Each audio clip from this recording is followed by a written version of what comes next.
मेरे साथ निकाल सकते हैं। यूहन्ना रसूल की अंजील उसका 15वां बाब और उसकी 16वीं आयत। और यहाँ पे यूहन्ना रसूल जो हैं वो लिखते हैं खुदावंद यीशु मसीह के अल्फाज को, और खुदावंद यीशु मसीह अपने शागिर्दों से मुखातिब हैं और उन्हें कहते हैं, तुमने मुझे नहीं चुना बल्कि मैंने तुम्हें चुन लिया और तुमको मुकर्रर किया कि जाकर फल लाओ और तुम्हारा फल कायम रहे, ताकि मेरे नाम से जो कुछ बाप से मांगो वो तुमको दे। एक दफ़ा फिर इस आयत को देखते हैं।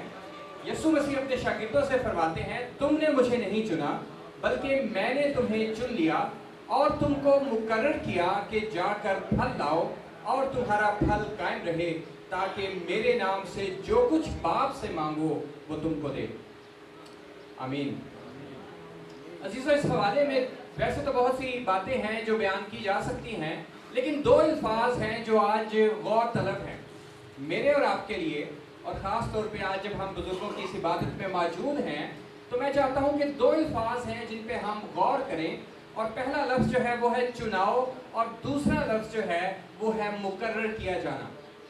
Christian election and Christian appointment, चुना जाना और मुकर्रर किया जाना। अब ये हवाला जो आपके सामने पढ़ा गया, ये यूहन्ना रसूल की अंजील में से लिया गया है, और ये खुदावंद यीशु मसीह की वो आखिरी बातें हैं जो मसलूबियत से पहले वो अपने शागिर्दों को बता रहे हैं। और हमारे एशियन कल्चर में एक बड़ी अहम बात ये होती है कि कोई भी उस्ताद जब जाने वाला होता है तो जाने से पहले अहम बातें अपने शागिर्दों को बताता है। और ये खुदावंद यीशु मसीह कि वो आखिरी बातें हैं जो फसा के वक्त खुदावंद यीशु मसीह मसलूबियत से पहले, अपने पैशन से पहले, अपने दुखों से पहले अपने शागिर्दों के सामने बयान करते हैं। और वैसे तो अनाजील अरबा में जो चारों अनाजील हैं उसमें मसलूबियत से पहले की बातें अगर देखें तो शायद वो एक चैप्टर में बयान की गई हैं, लेकिन यूहन्ना रसूल जो है वो तकरीबन 4-5 अबुआब जो है वो डेडिकेट करता है खुदावंद यीशु मसीह की उन आखिरी बातों को बयान करने के लिए जो मसलूबियत से पहले खुदावंद यीशु मसीह ने अपने शागिर्दों से फरमाई या बयान की। और ये वो अहम बातें हैं जो खुदावंद यीशु मसीह चाहते थे कि उनके मसलूब होने से पहले वो शागिर्दों को याद दिलाएं। और इन बातों में से एक अहम बात जो वो शागिर्दों को याद दिलाना चाहते हैं वो ये है कि तुमने मुझे नहीं चुना बल्कि मैंने तुम्हें चुन लिया है। अब शागिर्दों का चुनाव जो था वो इलाही चुनाव था, वो कि उस वक्त सारे शागिर्द जो थे उनका ताल्लुक बनी इस्राइल से था, वो यहूदी थे, और यहूदी जो थे वो खुद को खुदा की चुनी हुई कौम समझते थे, क्योंकि बाप अब्राहम को खुदा ने चुना, अब्राहम, इसहाक, याकूब के वसीला से खुदा ने बनी इस्राइल को चुना और बरकत दी, और वो अपने आप को खुदा की चुनी हुई कौम समझते थे। और यहाँ पे खुदावंद यीशु मसीह उन्हें जो यहूदी बैकग्राउंड से खुदावंद यीशु मसीह पर ईमान लाए हैं उन्हें याद दिलाना चाहते हैं। और उसके बाद खुदावंद यीशु मसीह की खिदमत में जब उन्हें शामिल किया गया तो उन्हें याद दिलाना चाहते हैं कि तुम्हारा चुनाव जो है वो तुम्हारी वजह से नहीं है, बल्कि ये इलाही इनिशिएटिव है, ये खुदा का आगाज है, ये खुदा का चुनाव है। और मैं समझता हूँ कि जो मौजूदा कलीसिया है और खुदावंद यीशु मसीह के दोबारा आ जाने तक, जब तक भी कलीसिया होगी इस दुनिया में, हम सबों के लिए ये रिमाइंडर है, ये यादगार है कि खुदावंद यीशु मसीह ने हमें चुना है। हम इसलिए चुने नहीं गए कि हमारे अंदर कोई खूबी थी, हम इसलिए चुने नहीं गए कि हमारा ताल्लुक किसी खास कौम से था, हम इसलिए चुने नहीं गए क्योंकि हमने बहुत आला कोई तालीम हासिल कर रखी है, हम इसलिए चुने नहीं गए कि हमारे बैंक बैलेंस में शायद बहुत ज़्यादा रुपए पैसे हैं, बल्कि हम इसलिए चुने गए हैं क्योंकि ये खुदा बाप की मर्जी है कि उसने हमें दुनिया की कौमों और कबीलों में से चुन लिया है। और मैं समझता हूँ कि आज हमारे लिए ये बहुत बड़ी इज्जत अफजाई की बात है कि हम चुने गए लोग हैं। पुराने अहदनामा में हम देखते हैं खुदा ने बनी इस्राइल को चुना था ताकि दुनिया की सारी कौमों में खुदा का जलाल इस्राइल के वसीला से जाहिर हो। और नए अहदनामा में खुदा ने कलीसिया को चुना है, और कलीसिया, एक्लीसिया का मतलब क्या है? चुने गए लोग, बुलाए गए लोग, मसा किए गए लोग और भेजे गए लोग। اور خداوند یسوع کہتے ہیں تم نے مجھے نہیں چنا بلکہ میں نے تمہیں چن لیا ہے، اور دوسری بات اور تم کو مقرر کیا ہے۔ اب چنا جانا اور مقرر کیا جانا یہ ایک ہی سکے کے دو رخ ہوتے ہیں۔ کبھی بھی چناؤ اس لیے نہیں ہوتا کہ وہ بے فائدہ ہو۔ میں اکثر یہ سوچتا ہوں، یہ کہتا ہوں کہ خدا جو بھی کام کرتا ہے وہ با مقصد ہوتا ہے۔ ہم انسان بہت سے کام ایسے کر دیتے ہیں جن میں کوئی مقصد نہیں ہوتا، بے مقصد کام ہم کر جاتے ہیں اور بعد میں سمجھ آتی ہے کہ یہ تو بس ایویں ہی کر دیا گیا تھا۔ لیکن خدا جو بھی بات کرتا ہے، جو بھی کام کرتا ہے وہ با مقصد ہوتی ہے۔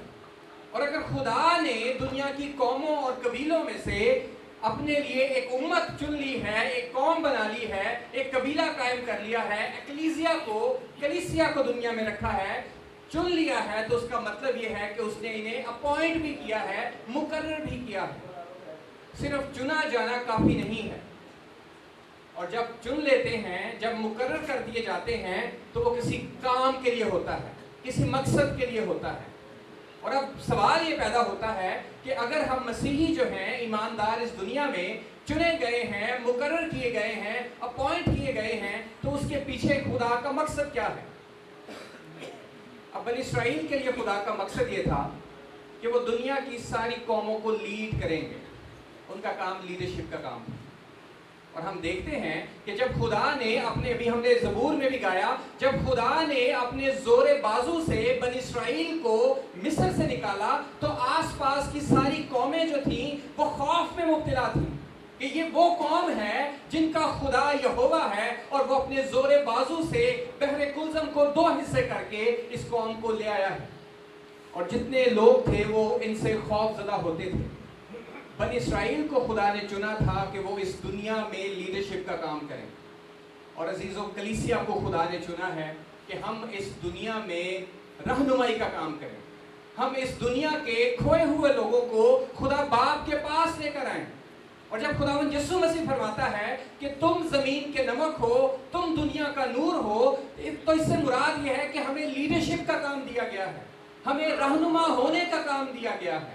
ہم اس لیے چنے گئے ہیں، اس لیے مقرر کیے گئے ہیں کہ دنیا کے لوگوں کے لیے راہ نجات ظاہر کر سکیں، کیونکہ یسوع مسیح نے کہا تھا کہ راہ، حق اور زندگی میں ہوں، کوئی میرے وسیلہ کے بغیر باپ تک نہیں جا سکتا۔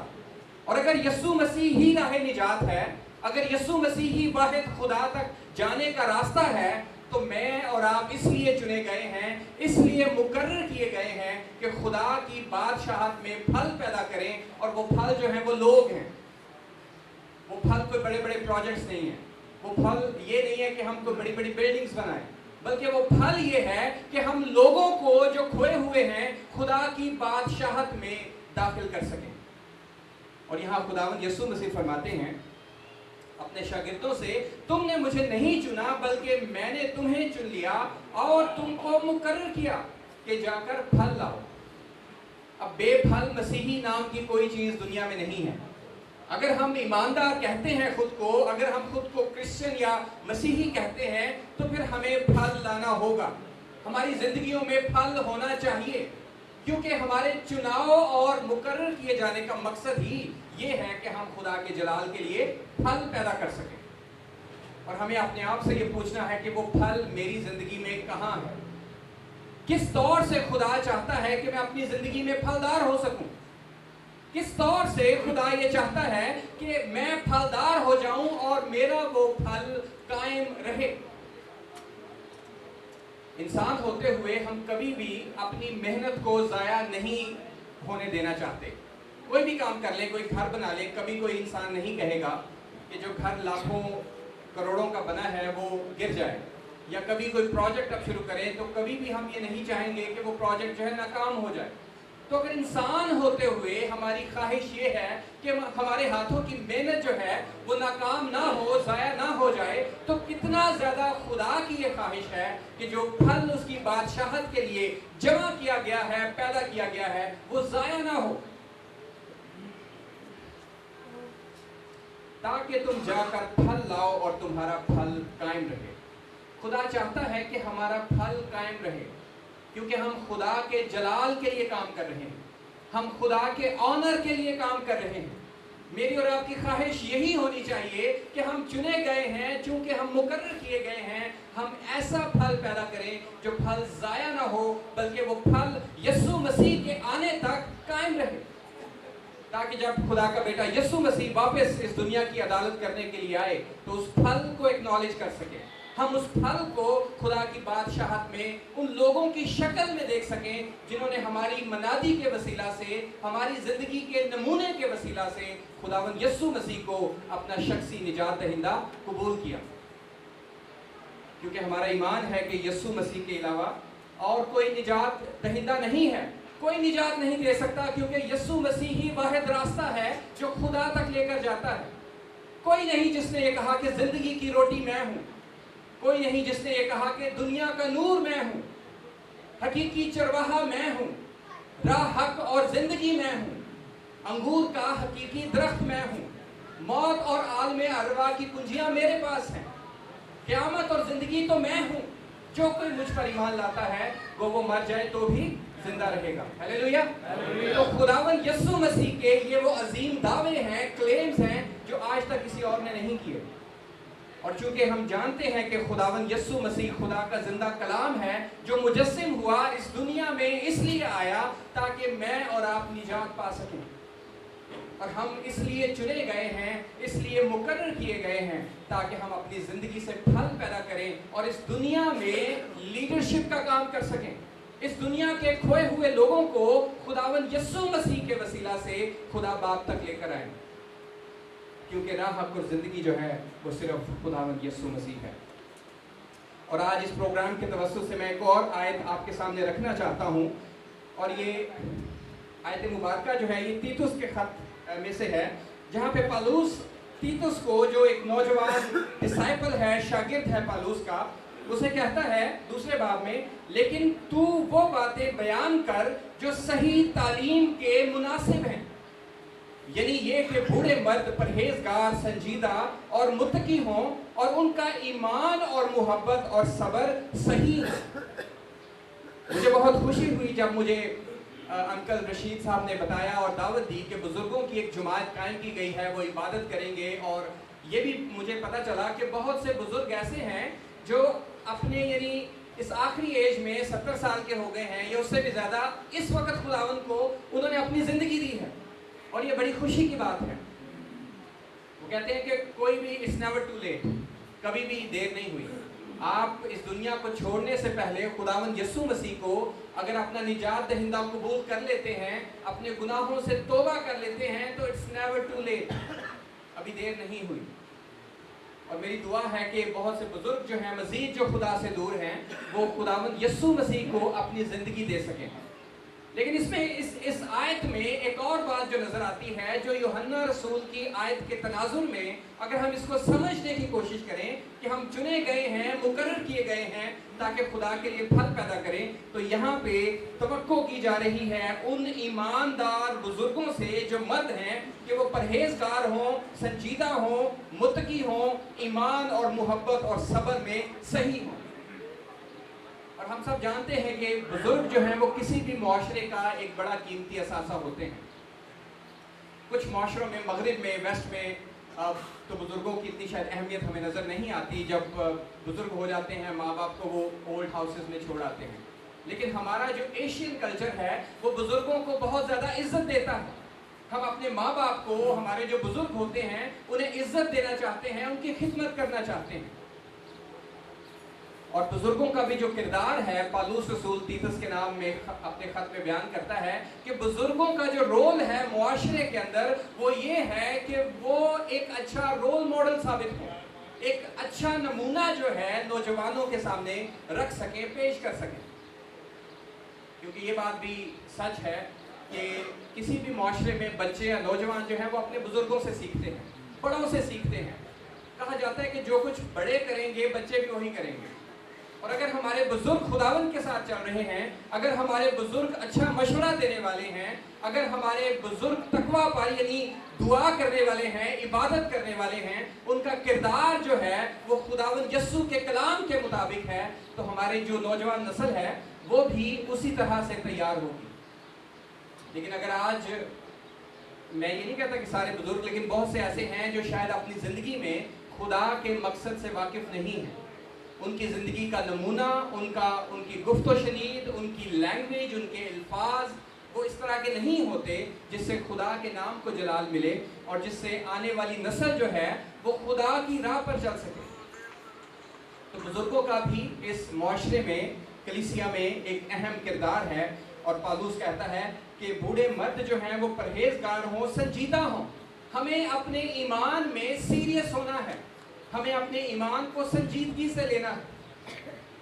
اگر خدا کے لوگ ہیں، مسیح کے لوگ ہیں، تو یہ حادثاتی طور پہ نہیں ہے، یہ خدا کی کامل مرضی کے مطابق ہے.